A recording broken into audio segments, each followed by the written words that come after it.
You know that feeling when you're lying in bed at night and you're thinking about everything you were supposed to do that day but didn't? Not the big failures, just the small things. The email you didn't send, the project you didn't start, the workout you skipped, the conversation you avoided. And you're not even that upset about it. You're just aware. Quietly aware that you had the time, you had the ability, but something stopped you. And it wasn't laziness, at least it didn't feel like laziness. It felt more like resistance, like your brain knew what needed to happen, but your body just wouldn't cooperate. Like there was this invisible weight between the thought and the action. That's what motivation actually feels like most of the time. Not like fire, not like drive, just like the absence of resistance. And when the resistance is too strong, you don't move. You just think about moving. You plan it. You imagine how good it would feel to finally get it done. But you don't do it. And then you wonder what's wrong with you. Why other people seem to just do things. Why motivation feels so inconsistent. Why some days you wake up ready and other days you can't even start. But here's the thing. Motivation isn't something you have or don't have. It's not a personality trait. It's not a resource you run out of. It's just the result of a bunch of smaller psychological processes that are all happening at once, mostly without you noticing. Your brain is constantly calculating effort versus reward. It's estimating how hard something will be, how long it will take, how uncomfortable it might feel, and it's comparing that to what you'll get in return. And if the effort feels too high, or the reward feels too uncertain, your brain just stalls. Not because you're weak, because your brain is trying to protect you from wasting energy on something that might not pay off. That's what resistance is. It's your brain saying, I'm not sure this is worth it. And most of the time, your brain isn't wrong. It's just working with incomplete information. Because your brain can only assess immediate effort. It can feel how hard it will be to start right now, but it can't feel the relief of having it done. It can't feel the momentum that comes from finishing. It can't feel the version of you that exists on the other side of the action. So it prioritizes what it can feel, which is the discomfort of starting. And that's why waiting to feel motivated almost never works.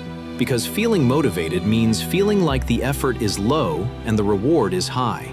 And most meaningful things don't feel that way.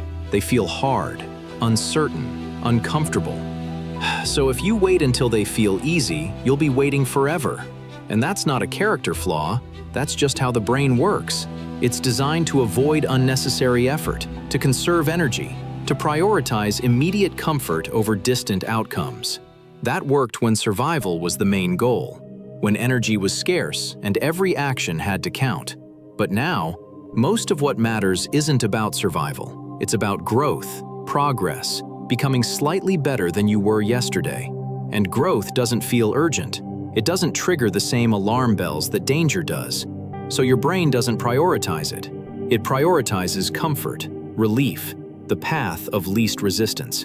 And the path of least resistance is almost never the path of growth. So you end up stuck in this loop. You know what you should do. You want to do it, but you don't feel like doing it. So you don't. And then you feel bad about not doing it, which makes you feel even less like doing it, which makes you delay even more. And the delay creates its own kind of stress. Not the sharp stress of a deadline, the dull stress of knowing something is hanging over you, waiting, unfinished. That stress drains you, not in a way you can point to, just in a way you feel, a heaviness, a mental fog, a sense that you're behind even when you don't know what you're behind on. And that feeling makes everything harder, because now you're not just dealing with the effort of the task, you're dealing with the emotional weight of having delayed it, and your brain registers that weight as more effort, which makes the task feel even harder, which makes you delay even more, and the cycle continues, until something breaks it. Usually, external pressure, a deadline, someone asking about it, a consequence that feels immediate enough to override the discomfort of starting. And then you do it. And it's never as hard as you thought it would be, and you wonder why you didn't just do it sooner. But the answer is simple. You didn't do it sooner because the discomfort of starting felt bigger than the discomfort of delaying. And once the discomfort of delaying got big enough, you acted. That's how most people operate. They wait until not acting feels worse than acting. And that works. Kind of. It gets things done, eventually. But it's exhausting, because you're constantly living in that gap between knowing and doing, constantly carrying the weight of things you haven't started. And that weight doesn't feel like motivation. It feels like guilt, anxiety, low-level dread. Which is why forcing yourself to be disciplined all the time doesn't actually work, because you're not addressing the root cause.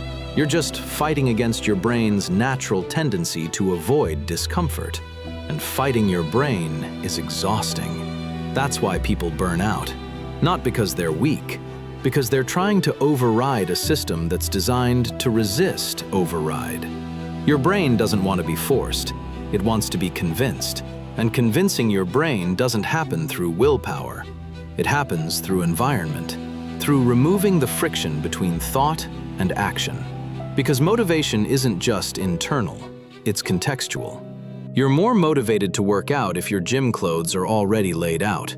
You're more motivated to write if your desk is clear and your phone is in another room. You're more motivated to eat well if healthy food is the easiest thing to grab.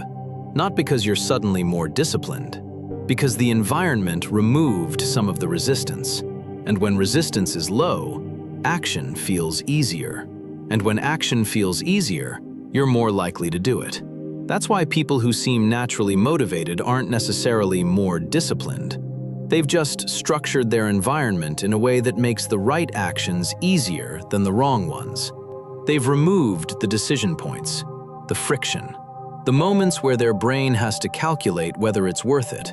Because every decision point is an opportunity for resistance to creep in. And the more decisions you have to make, the more opportunities for delay. That's why routines work, not because they're rigid, because they remove decisions. You don't have to decide whether to work out.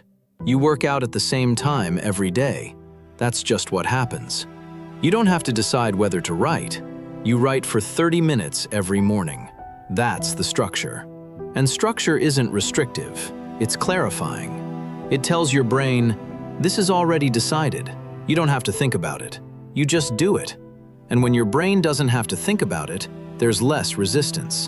And when there's less resistance, action happens more naturally. Not effortlessly, but more naturally. And over time, that naturalness starts to feel like motivation. But it's not motivation. It's just the absence of resistance, which is what motivation has always been. The feeling of being motivated is just the feeling of not being resistant. And most people spend their entire lives waiting to feel that way, waiting for the day when doing hard things feels easy. But it doesn't work that way. Hard things feel hard. That's why they're hard. But they feel less hard when you've done them before, when your brain knows what to expect, when the unfamiliarity is gone. That's why starting is always the hardest part, because starting is unfamiliar. Your brain doesn't know how long it will take, how much effort it will require, whether it will even work. So it resists. But once you've started, the resistance drops. Not completely, but enough. Enough that continuing feels easier than starting did. And that's the secret. The thing most people don't realize. You don't need to feel motivated to start.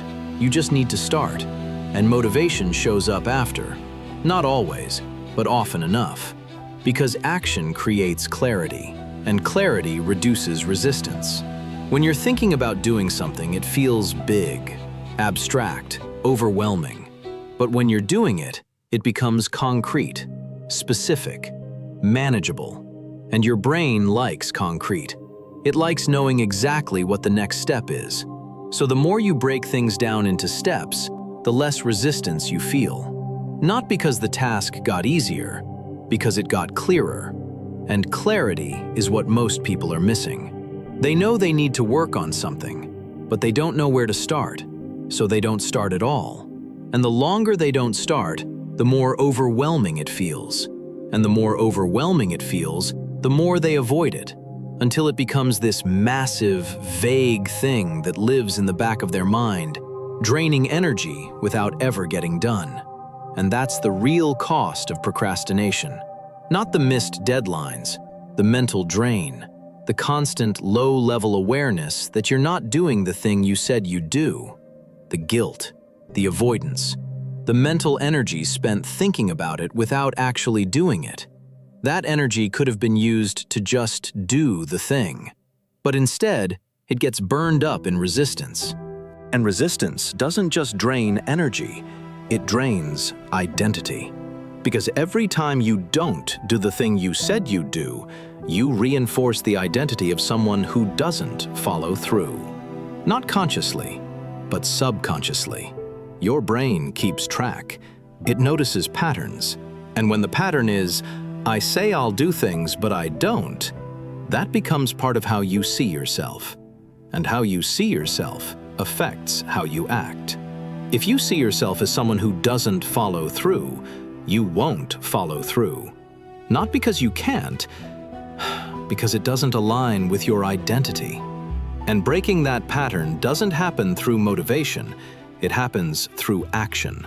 Small actions, repeated consistently. Because every time you do the thing you said you'd do, you reinforce a different identity. The identity of someone who follows through. And over time, that identity becomes stronger than the resistance. Not because the resistance goes away, because you stop listening to it. You stop treating it as information. You stop letting it dictate whether you act. You just act, despite the resistance. Because that's who you are now. And that shift doesn't feel like transformation. It feels like relief. Relief from the constant internal battle. Relief from the guilt. Relief from living in the gap between intention and action. You just do things now. Not perfectly, not always, but more often than you used to. And that's enough. Because progress isn't about doing everything. It's about doing slightly more than you did before. And slightly more, repeated over time, compounds into everything.